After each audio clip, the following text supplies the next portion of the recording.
Bye, everybody. Welcome to Everything Teams Phone Live. Here we are sitting at episode 60, and it's a special one. So we invited a special guest to join us today. Brandon, I don't know who the other guy is. Do you know this guy? I think we just met him the other day in, some street on the side somewhere in London. But no, it's none other than Tom Arbuthnot. Welcome to the show, Tom. Happy to have you. Thanks, guys. Nice to be on again. Thanks for having me on for the special one. Impressive run you've had so far. 60 shows in, and we should have some confetti. Where's our producer at? She's on here somewhere. We should have totally. Episode 60, right? Some sort of cool drop down. Anyway, 60 episodes in, and this is a pretty cool episode because we're going to ask Tom to walk us through all the Copilots. I don't know if anybody has seen the massive slide. Maybe not all of them, but has anyone seen the massive slide? I should show it at some point and pull it up, but it's like this big circle with Microsoft, and it talks about all the different Copilots. Because I think, there's some stats that came out, Tom, in Microsoft's last sort of earnings about how the Fortune 500, 60% of the Fortune 500 or so are adopting Copilot. And I think you still got Main Street going, okay, what does Copilot actually do for me? Okay, it does some transcription or it does some basic things for me, but really, what is it? What value does it have for me? And I think it'd be interesting to walk through the different things that Copilot can do for you. I actually used it this morning for the first time, writing and responding to emails for me. And it was amazing. Literally, I had a question come in. I'm like, use Copilot for this response. And it typed up the answer. And do you like it? I'm like, that's perfect. Great. Go. So I look at that and go, as people start to adopt things like that, it seems like it's going to be a massive productivity driver. So we're excited to go through things with you. Yeah, I mean, it's Microsoft have done a really good job and a really bad job all at once with the Copilot branding, right? Because everybody's excited about Copilot. Microsoft have latched kind of onto the Copilot name, and it's synonymous with AI. Like you say, people in the street kind of have an idea of Copilot and AI are a thing, but then by the same token, Copilot is in every Microsoft product in slightly different ways, and it's different types, and people say they're using Copilot, but there's dozens of them. So let's try and decode it a little bit in this session. Perfect. That's fantastic. Before we get started though, we're big time now, Tom. We've got a sponsor, so we're sponsored, and I want to drop a little a note from our sponsor. It's take a minute to think about what your UCaaS environment and network connectivity looks like, and think about momentum. Okay, there you go. That's it. That's it's a longer read than that. I thought And I think I was supposed to throw in some disclaimer about battery sold separately. Yeah. Awesome. Well, let's dive in. So the first thing is Copilot is a brand name for anything AI inside of Microsoft. So it means multiple things. It means everything and nothing almost. So the original Copilot name came from GitHub. So GitHub had a Copilot, and that was a code helper essentially. That's where they first came up with the name of an assistant, and Microsoft took that name and took it to the other AI products. So the base Copilot, which is just called Copilot, is the web-based chat tool, very much like ChatGPT, and it's basically Microsoft's take on the OpenAI ChatGPT product. So that's your copilot.microsoft.com. And that comes in two flavors. It comes in a consumer flavor, so a completely free to use flavor, and it comes in a version with Office 365/Microsoft 365. And the main difference there is you get commercial data protection. So if you use it within, your Office 365 Microsoft 365 account, everything you're doing within that, they're not going to use your data to train the model, which is obviously a huge deal when you're in a corporate. You want to be putting data in there. You want to know where it's going. So that's the basics of kind of Copilot. Just if you just say Copilot, technically you're really talking about the web-based kind of basic Copilot. That makes sense so far? Yeah, so I'm gonna pause you for a quick poll, Tom, just an opinion poll for you, and maybe for the audience listening. Do you think Copilot that's generally available to the consumer, right? So I go to Bing.com, and I can now search with Copilot versus the synonymous. I'm going to Google it. Do you suppose in time that Copilot functionality starts to kind of shift people away from the Google mentality to the I'm going to Copilot it mentality? What do you see there in just a commercial opinion or a Yeah, consumer I opinion? mean, there's definitely going to be a shift in behaviour in search in general. So I don't know if you guys played with Perplexity. Yeah. If you haven't checked that out for the people watching as well, so that is a new approach to search where essentially you put your search in, it goes, grabs the top 5 sites it thinks are right, it scrapes them, it then generates you an answer. And Microsoft are doing a similar thing with Copilot and Bing, and Google are now starting to adopt that approach as well. And it's quite impactful. It's not perfect, but certainly if you're asking, does this hotel have this functionality or this, does it have a gym? Like I'm finding like 9 times out of 10, it will get you the answer straight away without you having to click through to whatever page it is. So I think, yes, search will be impacted. Does that give Microsoft a chance to kind of steal a march on the massive dominance that Google is in search? Maybe, potentially. That's why they first attached it to Bing, and that's why it was Bing Chat.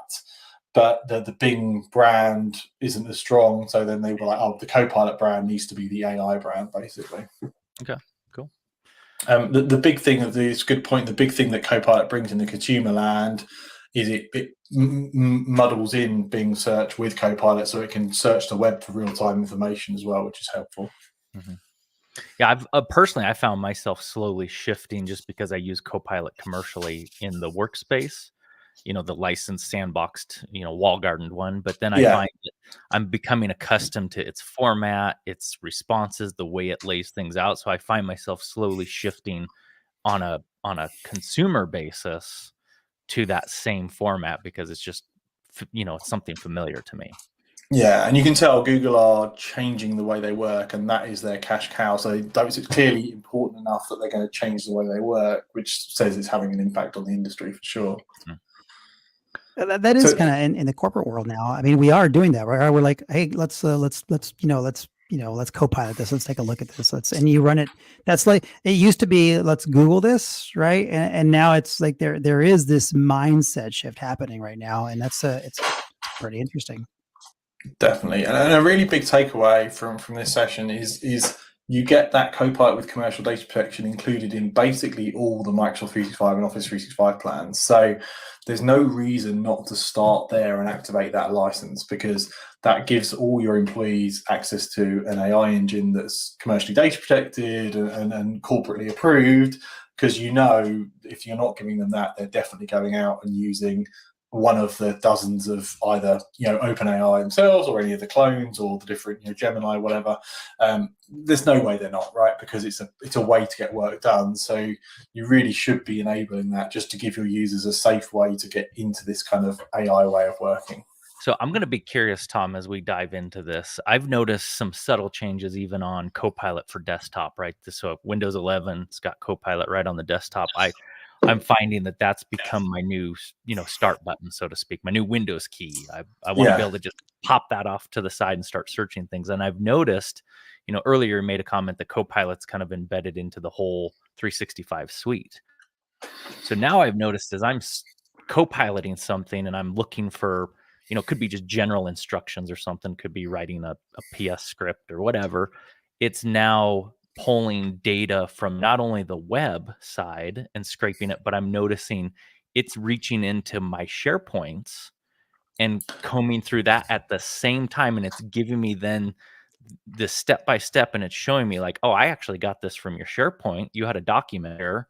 So maybe look at that as well as these steps. And I'm like, man, that is pretty cool. I don't have to like swivel chair to find data now. Now I'm just going to my Copilot and it's, correlating all that data for me. I find that super useful in our chat, right? In Teams, in the Teams chat. Like if you go, oh, I remember I talked about this to somebody, or I'm looking for this document that was posted there, or this particular subject. And I did a query. This was like yesterday. I did a query in Teams, and it found, 6 weeks ago, I had this discussion and it gave me exactly what I was looking for. I'm like, wow. Before I'd be like, who did I talk to? Like I could do the search, but it wasn't quite as powerful, right? And now it just pops up. Well, here's what I was looking for. I was like, oh, this is fantastic. Yeah, this is it, and this is where you're taking it to the next level. So then that's Copilot for Microsoft 365. So that's where your $30 a user a month comes in. Now you're stepping up from just web and chat to it is what's called grounding. It's using information on your tenants to help you answer questions, and critically, Copilot only has access to the same data you do. So at every stage in that scenario, like you said, Rick, it can look for documents. It could look through your SharePoint. It has exactly the same access as you as an individual does. It understands the permissions, so it's all kind of compliant in that sense. But yeah, it can scrape through SharePoint. It can scrape through OneDrive. And Rick, your scenario there is one I use a lot as well. I'll be like, if I'm catching up with the team, I'll be like, oh, what's the latest with Lindsay? And it'll go across chat, channels, email, meetings, and pull out, okay, these are the things you should be talking about. And that file finding one is huge as well. It's like they might have chatted it to me, they might have emailed it to me, it might be on SharePoint, but I know I saw a PowerPoint about this topic, and it will just comb and find it. It's pretty cool. Yeah. So I want to reiterate, in case CISOs are listening, what you just said, Tom. My Copilot has the same permissions I do, not anything above or below. Absolutely. No. There is something to consider. There is how well a permission's been implemented in your organization, because what we have seen historically is people don't properly understand permissions. The HR team set up a SharePoint site for their files. They don't lock it down to just HR people, because who's ever going to find it? Because it's not like published out there. And it turns out actually now, because Copilot says, oh, I'm allowed to read that might be a problem. So there is something to consider there around checking your permissions. And Microsoft are given a really good option there, where they have constrained search. So if you're starting with Copilot, you can say, rather than it can index all of SharePoint, it can only index these 1, 2, 5, 7, 10, up to 100 sites. So you can constrain it even further if you want to. And I'm seeing some organizations do that just while they check their permissions are lined up the way they thought they should be. But yeah, generally speaking, it's going to have exactly the same data access as you do. So it's not, even though it's indexing the entire tenant from a search point of view, it's then kind of, if you think about going through a gate, it will check, does Brandon have access to the information? Okay, I can send it to him, or no, I can't. So speaking of that, then, so that's kind of the user-facing side of Copilot. Now, obviously, we can get into a lot of different branches, but since we're talking about permissions and controlling that Copilot, what's Microsoft doing, or are they doing anything on the admin side to enable Copilot to assist administrators for things around security, administration, all that kind of stuff? What does Copilot look in that arena? Yeah, I mean, the answer to any Microsoft product is they're putting Copilot in it somewhere, basically. So that is user side and admin side for sure. So the kind of headline is you've got Copilot for a product or Copilot in a product. And for a product is generally you've bought the product and then you're adding on a license. So Copilot for Microsoft 365, add-on product. Copilot in Word, that is part of Copilot from 365. On the admin side, it's starting to kind of turn up in things like, or early access really, in things like Azure. So they have an idea of having a Copilot that will assist you in Azure portal to help you understand where the right tool is, what the right approach is. There's a lot going on in security. There's a Copilot for security, which helps you do things like scrape through logs and understanding what's going on in the security incident. And a lot of these things are at various different stages of the life cycle, but you'd struggle to find a product or product set in Microsoft where they're not looking at how they can help the AI give you a better experience, be it an admin, be it an end user. And I think I saw, I might be misquoting this, I think it was from our friends podcast over at the A365, the folks up in Canada. I think they had a Microsoft guy on, they did a demo on Copilot in the security side of Microsoft, where they had a really good pod on that. Yeah, they showed a demo of a code injection, a code attack, where they were able to isolate the code, run it inside a Copilot to dissect what it was doing, to call out, oh, this IP's from China or wherever it was coming from, and then break it down and explain what it was doing. And that's from an admin security perspective. And I was like, man, that is That's some pretty cool stuff right there. Yeah, and this is where the branding gets interesting, because they're all called Copilots, but like the Microsoft 365 one is for the user, and it's $30 a user a month. The security one is more of a consumption model, so it's based on kind of credits or compute units. So in that scenario, I've got all these logs for all these security products. I want to dive through them. You're charged based on how much you're making use of that Copilot. So it's a little bit of a different model. Yeah. Rick, I see you thinking. You're up there thinking. You got any thoughts on what? Whenever I see that face, I feel like Rick's coming up with a product. He's dreaming. I was literally going to show. I was going to show the Copilot sort of circle, because I don't think the audience understands like what's out there, and it's like, because it gets kind of crazy. I mean, so then that's what I was looking at showing. Like it's zoom it's pretty in on that a little bit. Yeah, pretty confusing, Tom. It's pretty confusing. So maybe you can help shed some light on this. Yeah, we work our way around the wheel. So I think for us on this call, modern work is obviously the one we're most familiar with. So that is your Microsoft 365 suite, your Word, your Excel, your Teams, of course.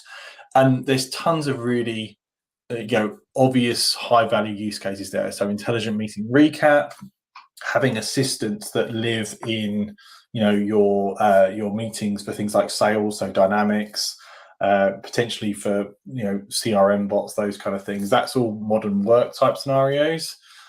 Biz apps is more, I'm kind of building my own line of business type things as a kind of low code, no code, Dynamics 365, that kind of thing, Power BI. Developer is obviously a bit more, I'm using APIs to build my own solutions. OS is, you can see that splits into the thing Brandon said earlier, using it in the operating system, generating things from the Windows desktop, controlling Windows, but also the security area. Browser and search is obviously mainly the Bing story. And then data and AI is where you're into that kind of more hardcore data lake, Power BI, data analyst type role.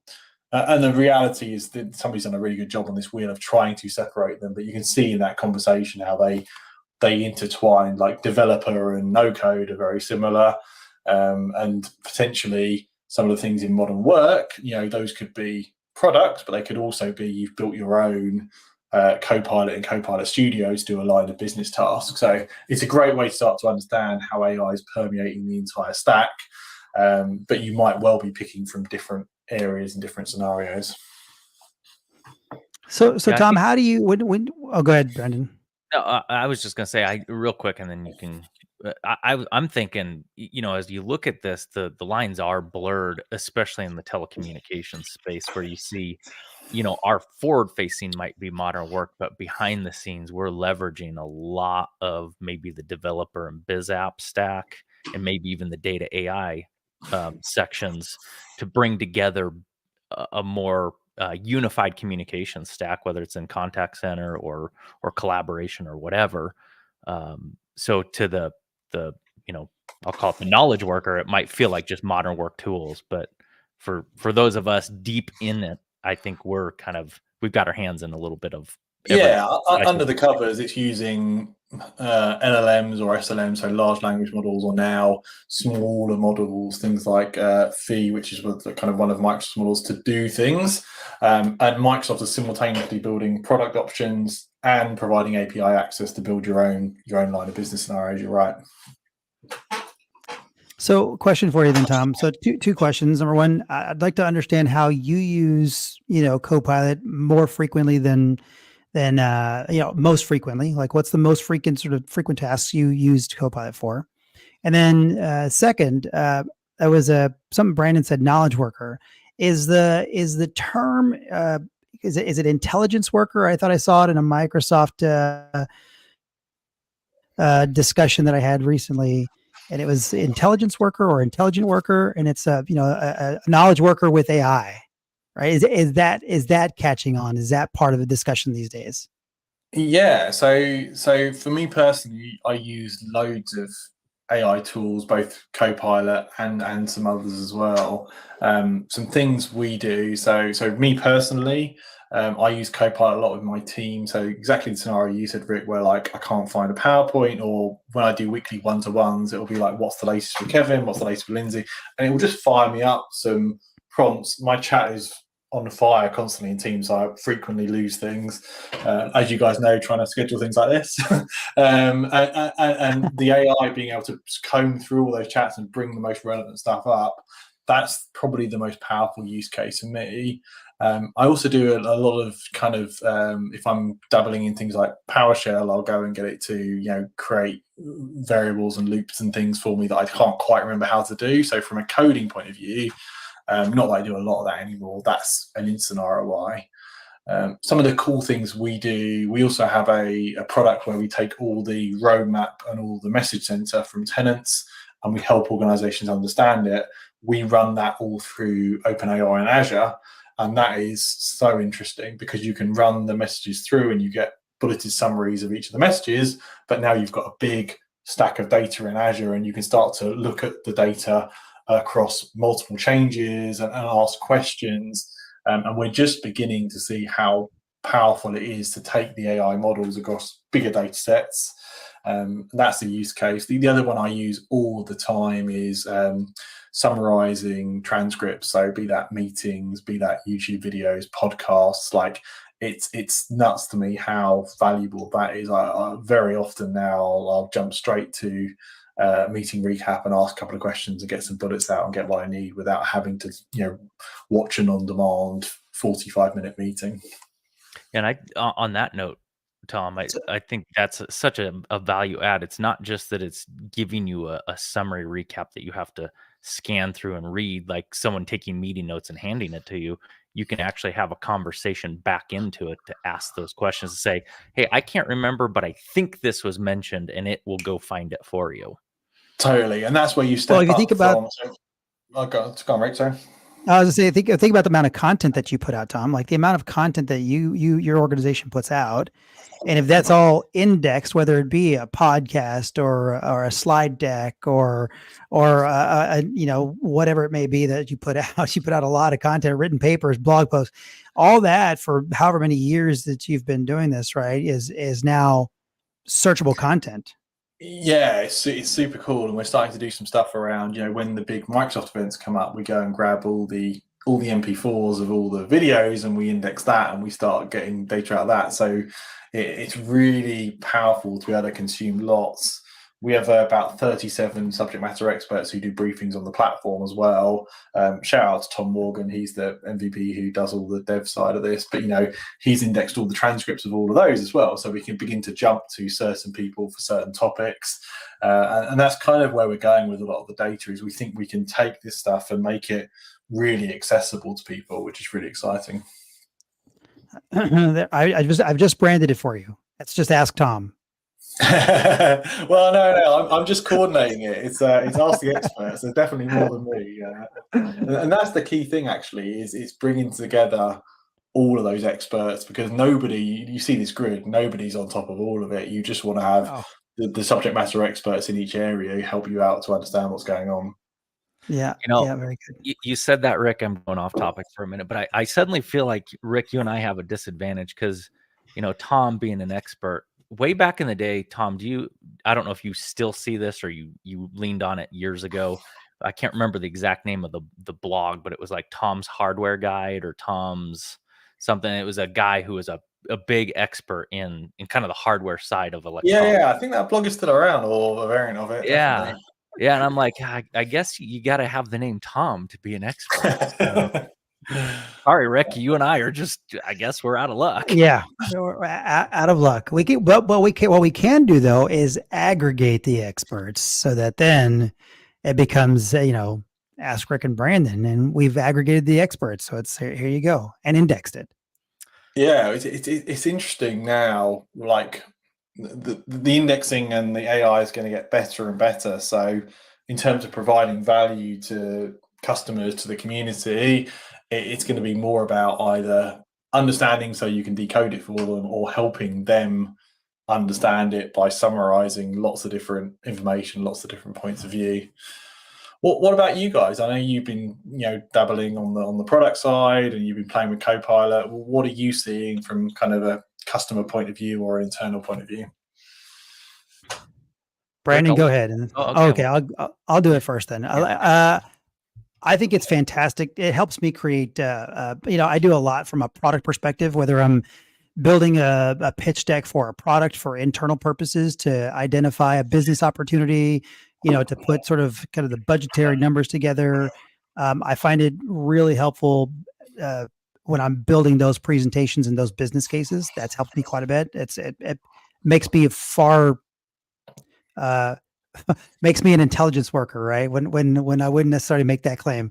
And then on the marketing side, doing the decks again, helping me organize my thoughts and really helping me put it into a succinct sort of format that helps me then go in and expand on those topics. So if I think about me, pitching internally to create products and marketing, plans and business, and then on the marketing side, helping me push out content to audiences, whether it be telco leaders or customers and things like that.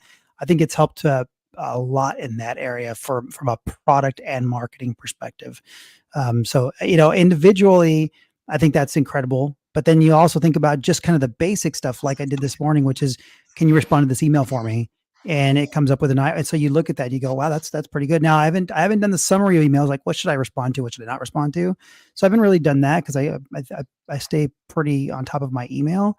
But being able to respond, I thought was pretty interesting because you could quickly knock a response out. So those are the ways that I use it, and that's it's pretty helpful for me personally in that space. But I think for the business as well, it's pretty powerful.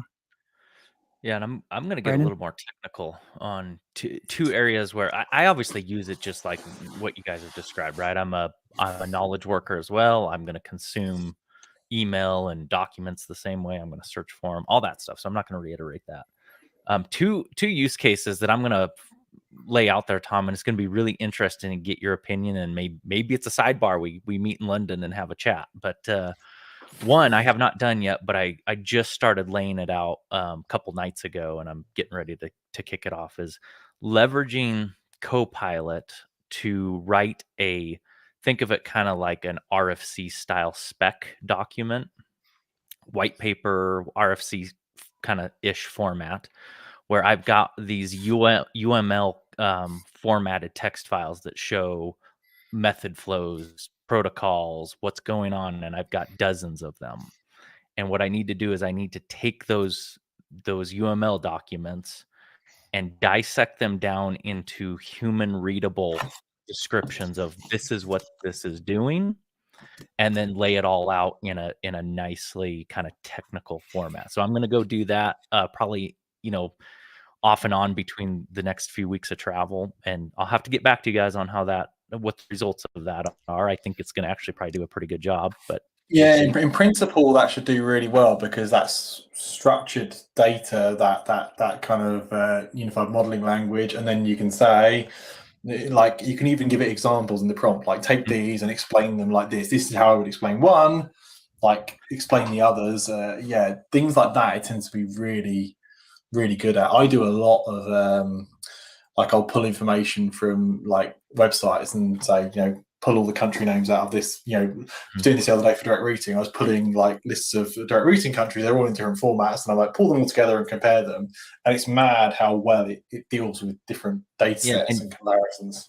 And obviously, you both know how mind-numbing it is when you have to take kind of a pictorial version of data, right, in that UML format, or even it could be just a screenshot, and you have to sit and think about how you want to describe that, and you have to kind of put it in words that make sense. So you both know how quick the exercise is going to be once you've kind of got the format you want.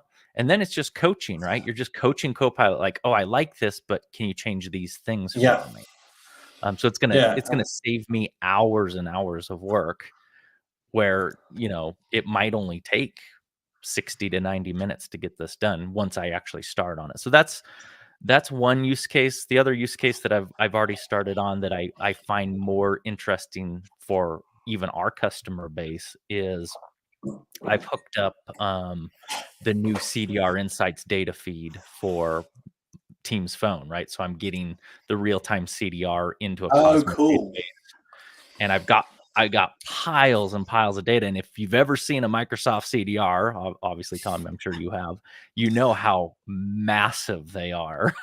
So I've Yeah. got these gigs and gigs and gigs of data, and so my next step is working through hooking up that Fabric and that Power BI into the Cosmo database and starting to use Copilot to reach in and say, this is what I want to see, versus trying to spend time understanding the whole breadth of that CDR when I really only need to know 10% of it. Are you trying to make call record detail insights better with Copilot?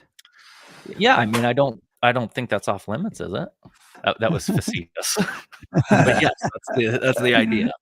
Yeah, I mean, it's really interesting, isn't it? We've always had I see this a lot in the contact center space at the moment as well. We've always had stacks of data, and you see this with toll fraud. Like enterprises keep the CDRs, but who's checking them for anomalies? Who has time for that? And how do you find them? Needle in the haystack type scenario. That's where AI is really interesting, because it's a computer, so super diligent. So if you're like, go find anomalies, it will go find the anomalies. Well, go find go identify countries that are high risk countries, and just let us know, and notify me when there's something like that happens, right? Yeah, so much like it's working in the security realm. Trends and look for differences, like compare month to month, or why have we suddenly got all these calls in this scenario that don't spot the trend. That it's hard to like graph that or map that, but an AI is really good at doing comparison. So yeah. I'm going to take a step back for just a minute, because we're getting super deep and super technical, and I want to get to the commercials of this thing. So $30 a user a month, is that sort of if you're in a corporate world, is that kind of what's still holding, Tom? Is that what we see out there in the market? Yes. So the first thing is really important. Like Microsoft are really pushing hard on Copilot for M365. So that's your $30 per user per month. You have to buy an annual commit. You can buy from one license and above, so you don't have to buy. You used to have to buy 300 to start. You can just buy one now. But you do get Copilot with commercial data protection, that basic chat version. So this is not integrated into your Teams chats or your email or your SharePoint data. Just think of it like ChatGPT, but with commercial data protection. That's in pretty much all, your E3, your E5, your business SKUs, even some of your A SKUs now. So there's a place to start for no additional cost to give your people a secure AI experience. Like, yes, they're copy pasting things in and out of a prompt. It's not in Word, it's not in Excel, but it's a great place to start. For the more powerful knowledge user that can make use of the Teams messages, the meeting, recaps where you can engage with them, the Word, the Excel, the Outlook. That's where you're on the $30 per user M365 Copilot. And are there stats on that now? I mean, what's the what's been the takedown of this? Because before this came out, if you remember, when Copilot was in preview and the pricing came out, people were just like, "Whoa, that's crazy." Yeah, expensive, right? You look at $30 a user. It definitely is not an inconsiderable investment, and I think it's about justifying the time saving. I think what Microsoft is seeing is there's some use cases that people get instantly. So the meeting recap is one that gets loads of usage because it's relatively easy. I'm in too many meetings already. Summarizing them for me, asking questions, that's really easy. The email one is coming up as a regular one that's like getting good engagement. Some of the other stuff, like the PowerPoint and the Excel, they're still early days. Like a good tip is the PowerPoint thing is very good if you start with a Word document because it has structure and say, make me a deck. It can do that very well. And Excel is kind of at the beginning as well in terms of what it can do. But I think what Microsoft have said most is it's a change in habit, and it's a really big change in habit. So technologists, us guys, will poke and prod and will try and work out how to drive value out of it. Your typical knowledge worker is just trying to get their job done. So you have to help them understand that investment of learning to do a new thing is going to pay off in the long term. And I think that's what we're seeing across the board. It's not the case that you just buy this license and people will magically use it. You have to train them, you have to coach them, you have to help them understand that they're using a new tool that will, I think, pretty undoubtedly make them more productive. But it's not a turn it on and done. It's a multi-week training, coaching, kind of work together, understand how to write prompts, understand how to get the most out of this tool. Yeah, and some of it I think is just as simple as breaking habits, right? How I think as humans we tend to get very comfortable with what works for us, right? How we go search for things, how we, step one do this, step two do that, and it's not, it's not always easy to break that cycle when you're in a job and your job is maybe a frontline worker, and you're being told, well, you need to use this Copilot functionality now when they've for years done, well, I do it this way. I don't understand why you want me to do it that way. So I think too, you got to break the habit. Totally. And it's also, it's an interesting pitch because it's an imperfect tool, right? It won't give you exactly what you need every time. So like you're simultaneously going into customer conversations and you're like, this is amazing, it's going to save you loads of time, but you have to learn how to drive it. And, there's a comparison made a lot, which is quite a good one, I think, which is it's like a kind of like an early employee or a junior employee. You have to really spell out what you want and why you want it and how it's going to work. And then the information is going to come back and it's going to be imperfect. Now, if you've just got someone new into the business, you're not going to expect them to be perfect. Same thing for AI. Like if they've got you to 70%, you've got to tune it up now. But I think that there's been so much hype in the market around AI that there's a danger that, you see the YouTube videos and it looks like it's like from no clicks to perfect PowerPoint deck. That's not the reality. It's more like no clicks to half a PowerPoint deck, and now I need to tune it up. Yep. Right. Okay, I'm going to go back to the question earlier, which is, are there stats? Does Microsoft publish stats on, let's say, how many people and have taken down Copilot 365? How many subscribers do they have now? Do they push that stat out in their quarterly reviews? Yeah, there's no public numbers for number of users yet, and it'll be interesting to see that come out. There's numbers around like pretty much, the majority of the FTSE are doing something with some kind of Copilot, and they haven't broken down between the M365 Copilot and all the other Copilots. We'll start to see in the numbers, with the quarterly results, which I keep a close eye on, when they say, this customer's bought this many seats or that customer's bought that many seats. We're just turning the kind of financial year with Microsoft, so they'll get their new targets for next quarter, will be the first quarter of the next FY. And my suspicion is, it's not very unlikely, is there'll be loads of focus on all the various Copilots and Teams Premium. So there'll be a continued push because Microsoft have put 13 billion into this OpenAI relationship, which is obviously a big number, but they're also putting many billions a quarter into infrastructure, data centers, propping Nvidia up to be the current biggest company in the world with all the chips. So there's a sizable investment here, and I think it's a safe bet AI is going to have a huge impact, but they will be pushing to show that investment is making sense in the market as well. So in our area, let's kind of dive into modern work or teams just a little bit. In our specific sort of business, Tom, like what's the popular Copilot features that are happening right now in, let's say, Teams Phone? Like what are people using it for in Teams Phone? Yeah, so Teams Phone in particular, we've recently got Copilot in Teams Phone. So we've had for a while, we've had in Teams Core, so the basic license, we've had Meeting Recap, which is a basic generate a recap of the meeting. Then you step up to Teams Premium. We've got Intelligent Meeting Recap, which is a slightly better recap, essentially. Then you add on Copilot, that M365 Copilot, and you get that live interactive transcript, the ability to query it. With the Copilot license, you have exactly the same thing in Teams Phone now. So PSTN phone call or peer-to-peer, VoIP federation, whatever you want to call it. I can enable Copilot. It will start transcribing, and I'll both be able to live interact with the transcription and go and see that transcription after the call.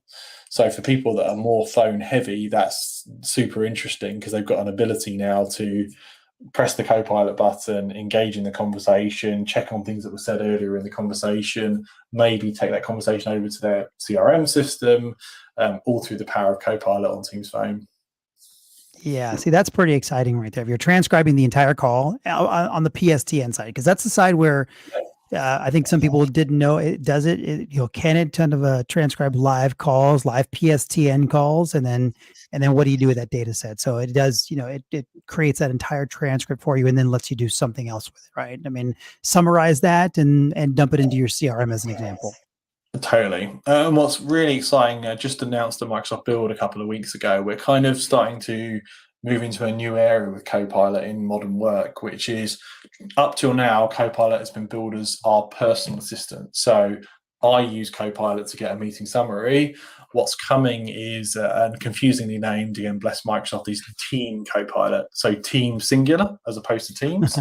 And this is using Copilot kind of as an autonomous agent. So I can bring Copilot into my Microsoft Teams team, like my project group, or I can bring it into my meetings, and it can act as that PM to say, oh, hey, this point was made earlier in the meeting, but it hasn't been made yet. These are the summary of everything that's happened in the project across all the channels this week.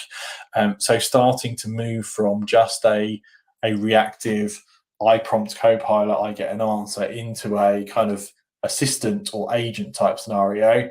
And that's really exciting, because that's where the Copilot starts proactively helping you, not just reactively helping you. And Oh, then that's pretty cool.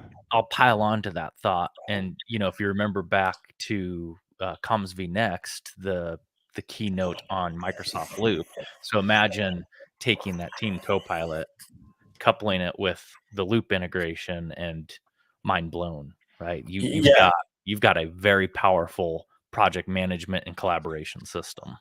Yeah, and this is where Microsoft have an interesting kind of advantage with the stack, right? Is the AI can get to all your data, again, safely, securely, but it's very hard for anybody else to enact all that power. The AI needs access to the meetings, the transcripts, the phone calls, the chats, the emails, the documents, and because of M365, we all live in that ecosystem. If you're in it, all your data's there. The AI can be super powerful for you, and in a safe, secure way. Obviously, if you're bringing in third-party different bits and pieces, you've got to think about where your data's going, but it's all living in that Microsoft ecosystem. Mm-hmm. Okay, question. I'm going to bring this around to momentum for just a moment. So we recently announced that we do GCC High PSTN and conferencing, right? The press release went out last week. Question for you. Not easy to get on that. So well done. That's quite a few hoops to jump through. So exactly.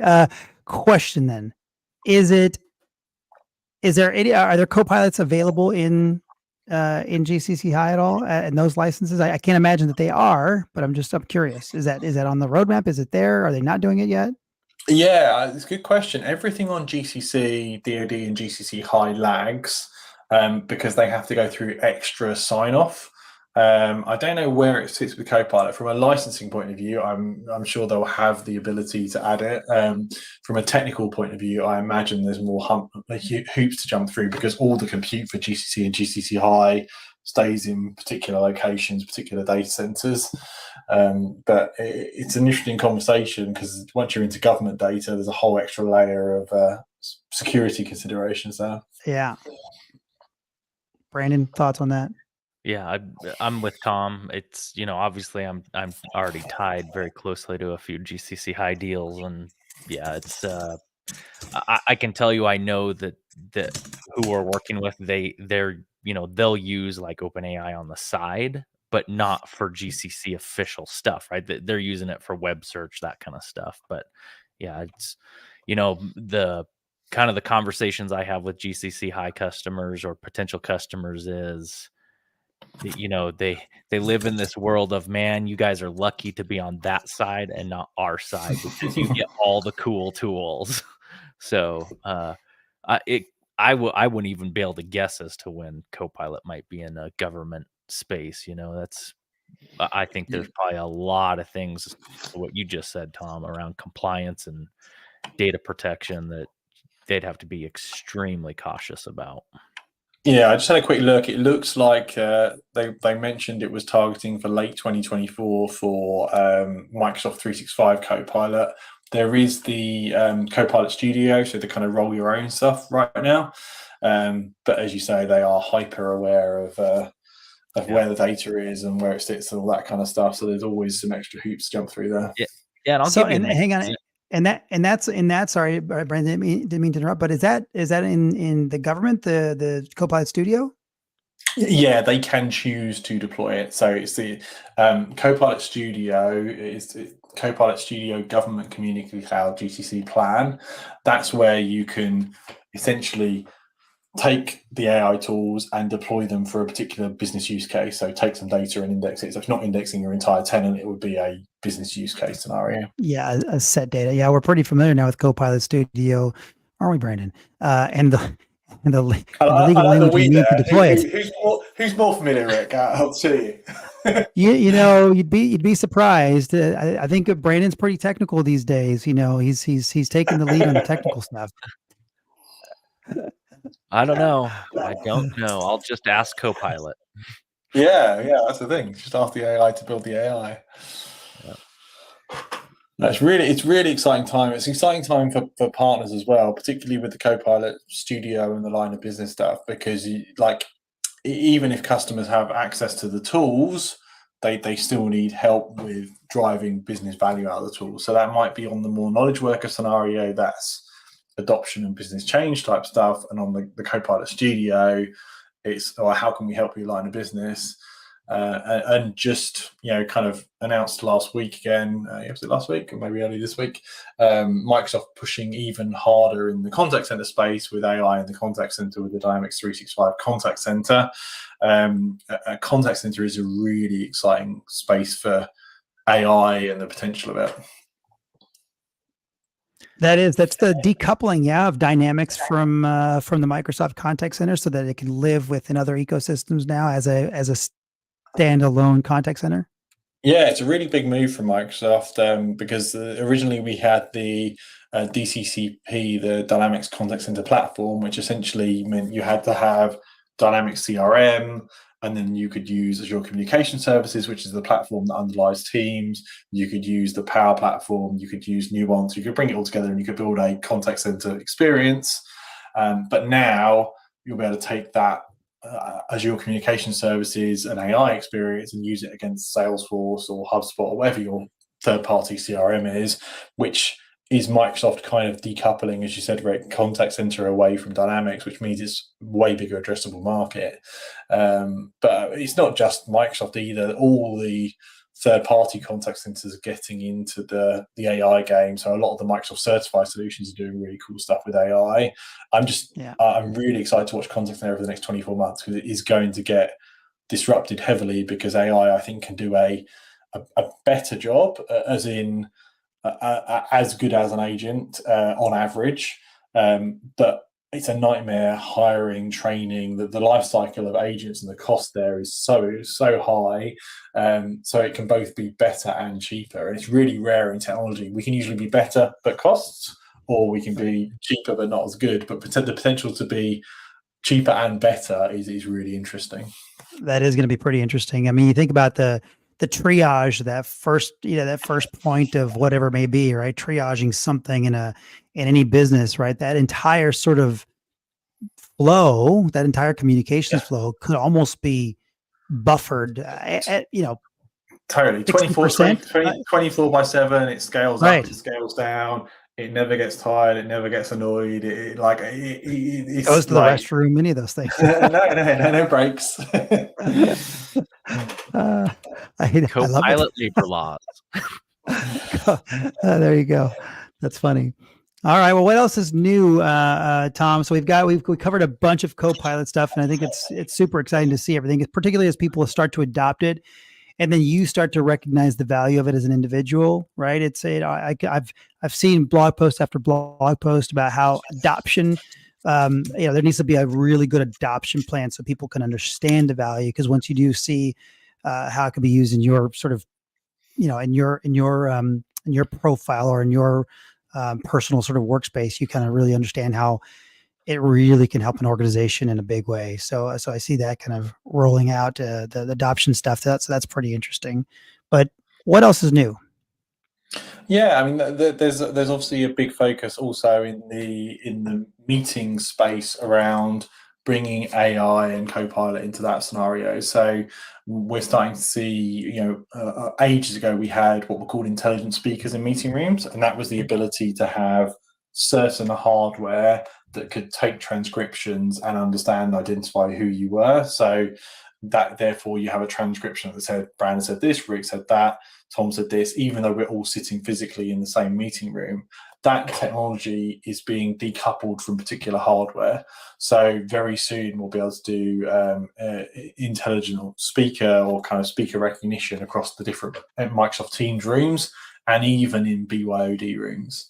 And again, this plays into that AI story because now when I have a meeting where multiple people are in a single meeting room, I still get the transcript and I can still understand who said what. And also on the visual side, recognizing it's called IntelliFrame, visualizing who in the room is who by facial recognition and giving them celebrity squares and understanding who said what. So same AI story, but this time across the meeting room space, which is really, really interesting, I think. I have seen the recognition, and there's two different recognition sections, right? So if you look at in your team settings, at the bottom of the settings team, you'll see recognition, right? And you'll see voice recognition and you'll see face recognition, right? And I can see what that's being used for. Just like you explained, the transcription, so that you can identify who's talking based on your voice, right? What your bio voice is, and then your face as well, right? And that's kind of lending to that IntelliFrame sort of data gathering. So it's Rick is talking. You focus on Rick. Exactly. So you have to enroll your voice and you have to choose to enroll your face if you want to. If you enroll your voice, you also get the smarter noise reduction where it recognizes your particular voice and then cuts out all the other voices as well.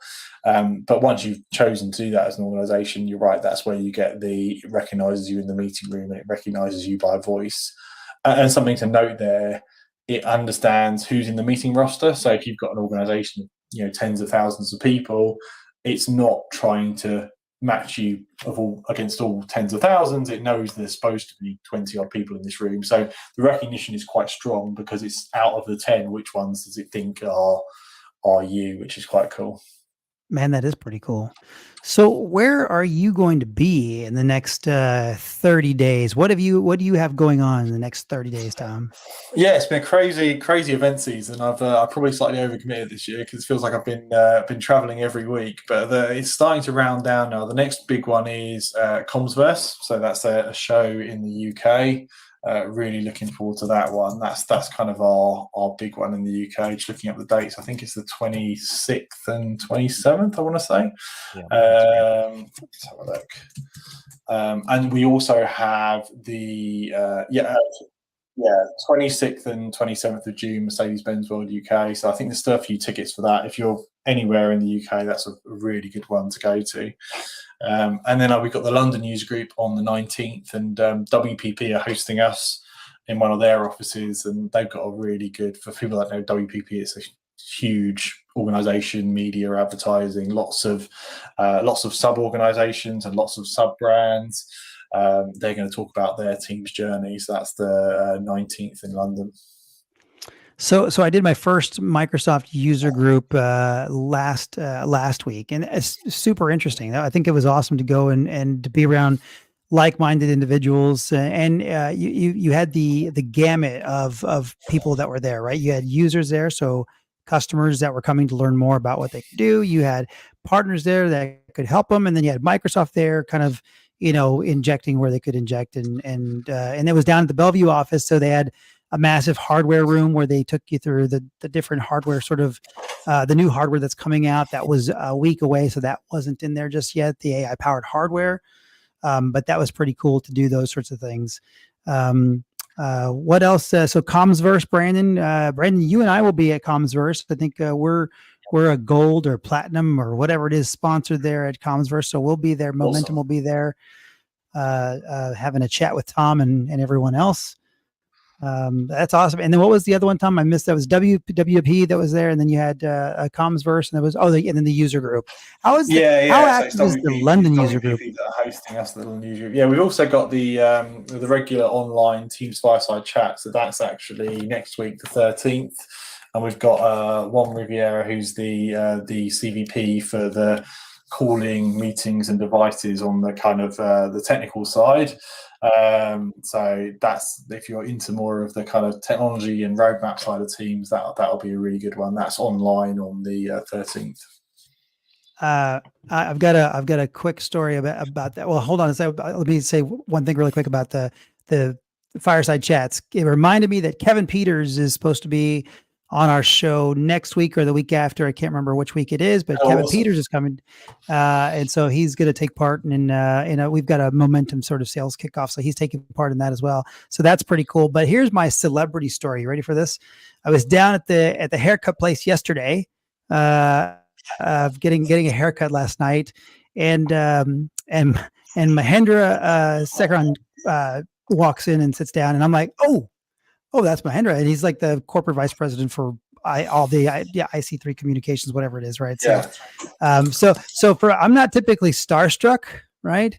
But I'm sitting in Sammamish, Washington at the hair place, and I'm walking out. I'm like, oh, and I thought I think I was pretty starstruck.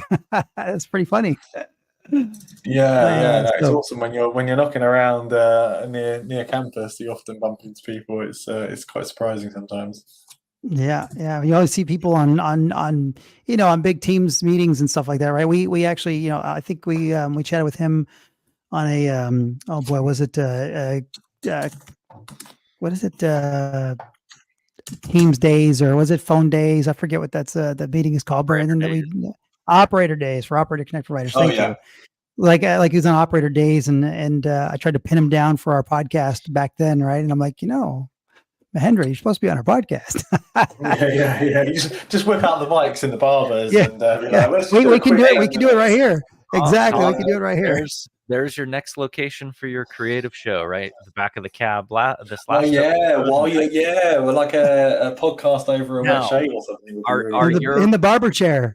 I was going to say, are your barbers like the hip barbers here, at least here in Denver, Colorado, where you sit down? I'm not sure how this works. I've not done it, but you have a pint of beer while they're cutting your hair. I'm like, I feel like there's hair in your beer, but you could always. I've not seen pints. We have bottles over here, so you get a bottle. So that could be your next backdrop for.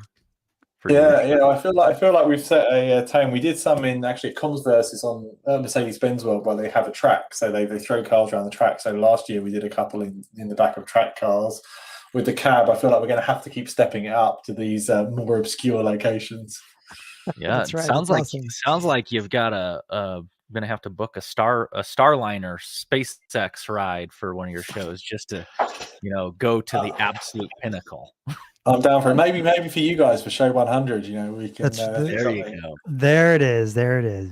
All right, well, guys, we've reached the top of the hour. Tom, thanks for stopping by. We know it's late in the UK. Thank you for joining us. It's like 8 p.m. there to start with, and then we end up at 9 o'clock. So thank you for allotting the time for us to kind of hang out and chat about Copilot and all the different Copilots, because it is quite confusing. So thanks for helping us kind of carve it up and help our customers sort of understand what that looks like. That was pretty helpful even for me as well. I live in the space and I couldn't tell you what they're all about. So I thought that was pretty awesome. Good session for us, Tom. Yeah, no, thanks for having me on the show. Congrats on getting 60. It's not easy to keep this stuff up, particularly as you guys have been so busy on the business side and the customer side. So super impressed you got 60. 100's the next big number. You got to get there. There it is. Very good. Brandon, send us out, buddy. All right, Tom, appreciate having you as always. Looking forward to seeing you at Commsverse. And for anyone listening that's going to be in the UK, June 26th, 27th, go check out Commsverse. Maybe Copilot for the website, buy a ticket, and we'll see you next week for episode 61. Have a good weekend, everybody. See ya.